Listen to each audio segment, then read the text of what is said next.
tuingie katika kauli ya Mwenyezi Mungu, inna lilmuttaqina mafaza, hakika kwa wachaji Mungu kuna kufaulu.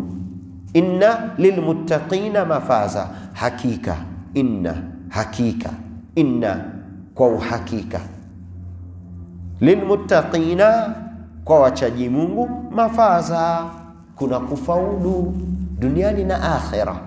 Wallahi, ukitaka khairi ya dunia kuwa mchaji Mungu, ukitaka khairi ya akhira kuwa mchaji Mungu. Inna lilmuttaqina mafaza. Kwani katika suratul Talaq Allah akisema, waman yattaqillaha yaj'al lahu makhraja, kwa yule ambaye kwamba anamcha Mwenyezi Mungu, anamuogopa Mwenyezi Mungu, havuki mipaka ya Mwenyezi Mungu, yaj'al lahu makhraja, Mwenyezi Mungu atampea njia itakayomuondoa kutoka kwa kila aina ya msukosuko. Wa yarzuquhu min haythu la yahtasib, na Mwenyezi Mungu atampa riziki huyu mja wake ambaye anamcha, huyu mja wake ambaye anamuogopa Mwenyezi Mungu atampa riziki kwa njia ambazo hakuwa akitarajia.